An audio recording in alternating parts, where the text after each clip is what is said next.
You're about to hear a story most have never dared to speak. A tale of silence, of dirt, of cruelty so ordinary it became invisible. No ghosts, no curses, just real people and the horror of what they allowed. A woman buried alive by her husband, and no one stopped him because no one ever did. Her crime was a smile. Her punishment, to vanish from the world before death took her. This is not ancient myth. It is not far from us. It happened in a village like any other, among people who thought they were good, who prayed, who punished, who watched and said nothing. Asterisk, she was born in winter, in a cottage of mud and straw. When the river had frozen and the midwife's breath turned white in the air, she came into the world with a cry so loud the chickens startled, and the goats at the fence turned their heads. Her mother laughed when she heard it and whispered, "She's strong, she will survive." But in this place, survival had a cost. As a child, she wore no shoes in summer. Her feet were stained with soil, scratched by roots, kissed by ants. Oh. She knew. Every tree, every stone, every place to hide when her brothers chased her. She would climb higher than anyone said a girl should climb, laughing from branches too thin to hold dreams. They called her wild. Not wicked, not cursed. Just wild. Too loud, too fast, too curious. She asked questions. Too many, why must women eat last? Why can't I sit in the front pew at church? Why do men speak and women bow? Her mother hushed her. Her father glared. 'Cause that is how it is. By 7, she had learned to bite her tongue. By 9, to lower her eyes. But at night, in the loft above the hearth, she still dreamed of walking far away. 2 towns she'd only heard of. Why, 2 rivers wider than thought once. She found a book left behind by a traveling merchant, a page torn, the words foreign, the ink smudged. She didn't understand the language, but she traced each letter like it was a spell. Asterisk, she buried it under her bed, like treasure, like truth. And still, she laughed, even when laughter had no place. Even when her village taught her that. Joy was dangerous. They let her laugh while she was young. They knew they would take it from her soon. Asterisk, she was 15 when her mother told her to wear her cleanest dress. Not the one with the yellow flowers. That one made her look too bold, but the plain gray one, stitched at the collar, made her look humble. The blacksmith had asked for her. He was 30, his beard was thick. His hands were cracked with soot and labor.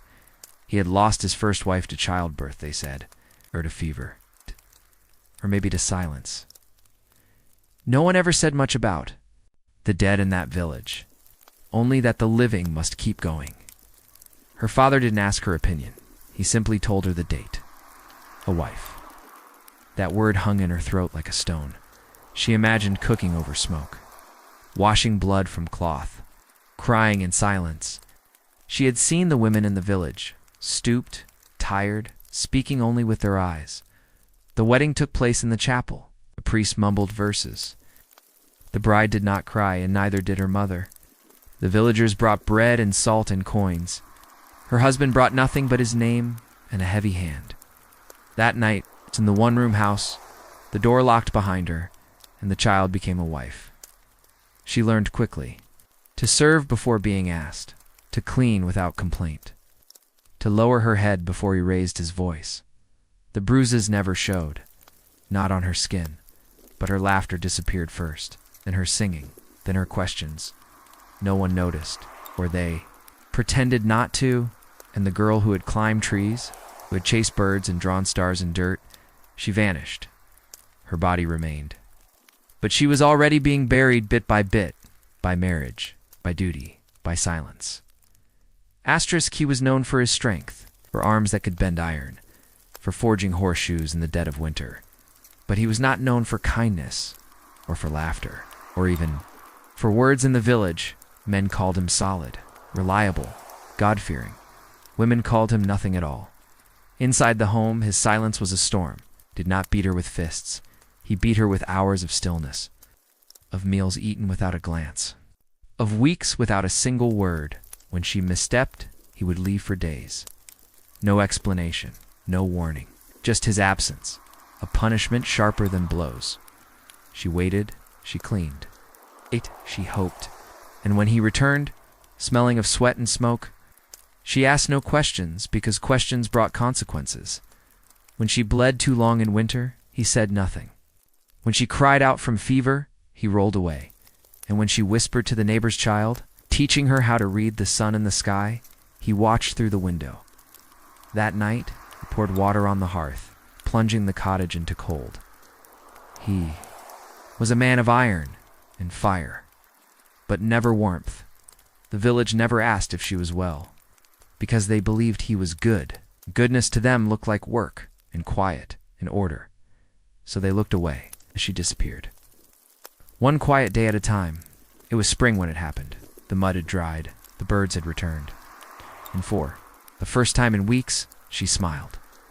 It was nothing, barely more than a flicker.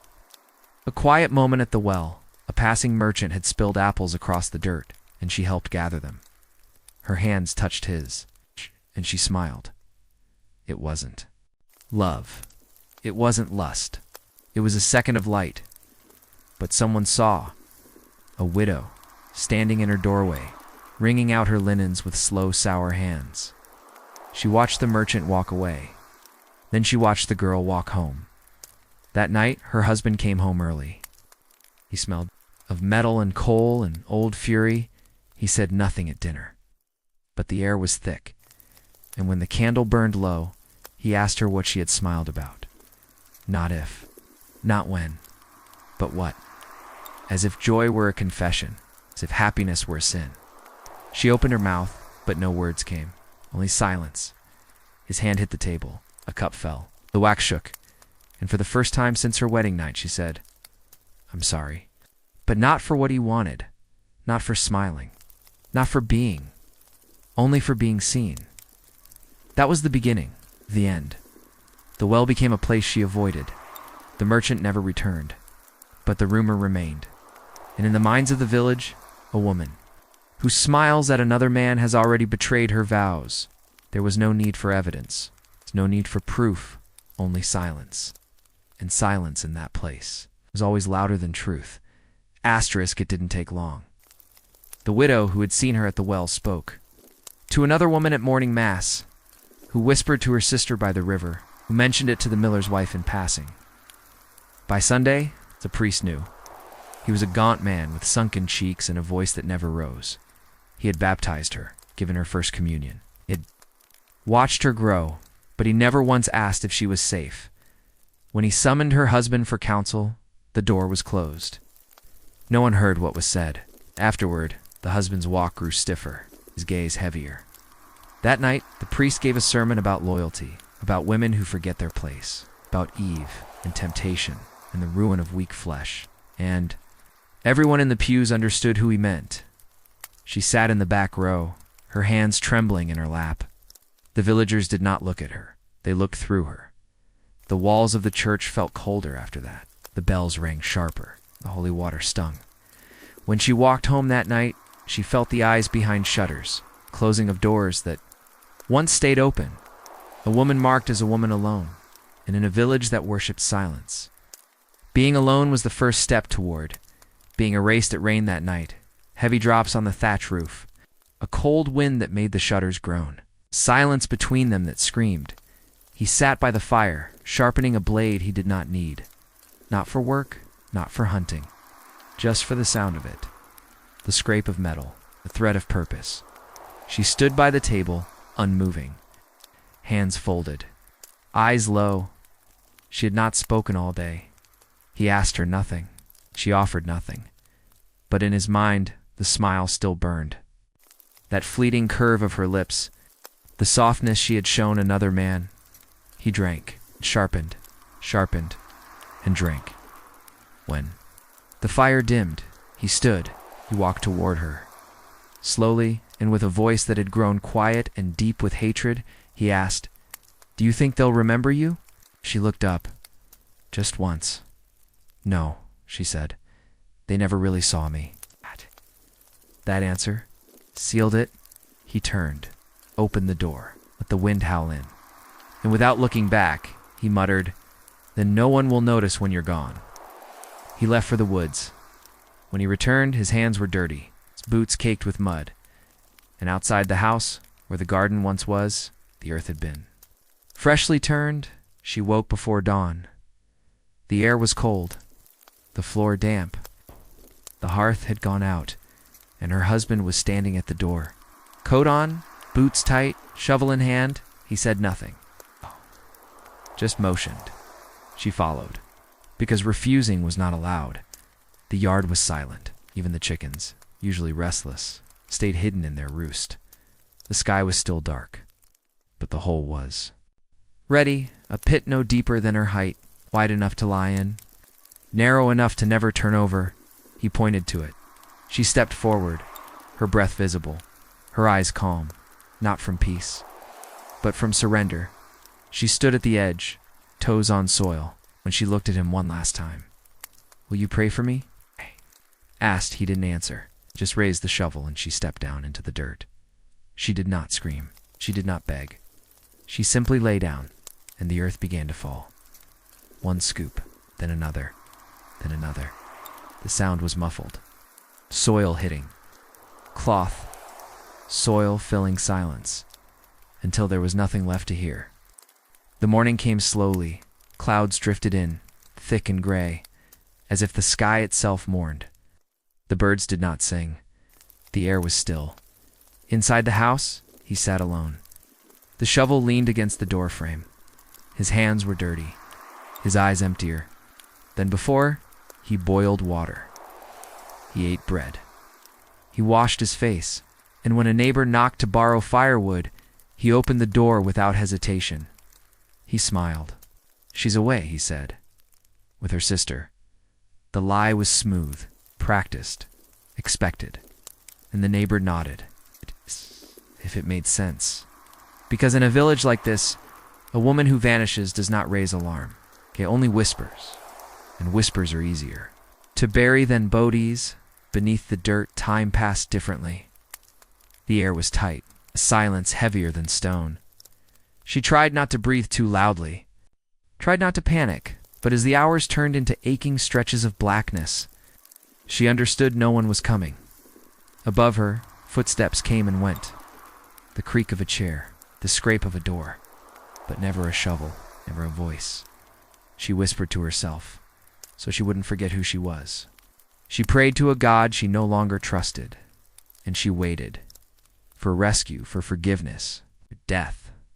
Whichever came first, she would have died there, had it not been for a child.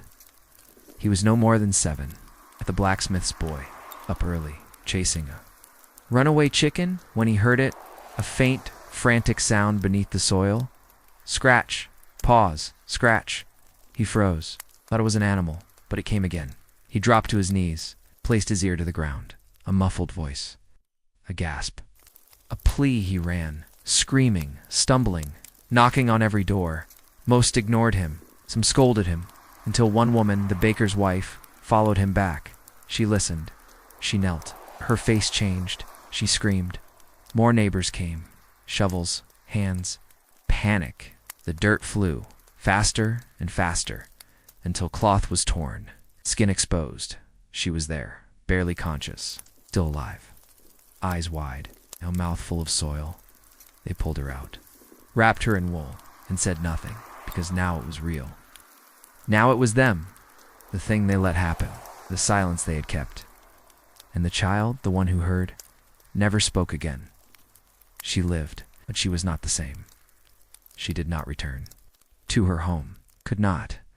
The village offered her a place in the widow's quarters, a bed, a loaf of bread, a blanket no one else wanted. In silence, no apologies, no justice. No trial for her husband. He simply left, took his tools, his cart. His name gone, the priest gave a sermon the next Sunday about trials, about temptation, about the strength of women who endure. He did not say her name, but everyone knew. She walked with a limp now. She did not look people in the eye. They did not ask her to. Years passed, her hair turned white, her hands thinner. Children whispered her story. Mothers warned daughters to behave. to smile only when it was safe, and the earth, that cold patch of garden, grew nothing.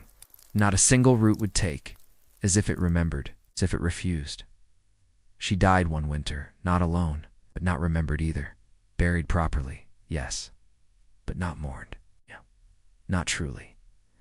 Because when something is too shameful, it is not erased, it is softened, reteed, until one day it becomes just another story of a woman who smiled at the wrong time,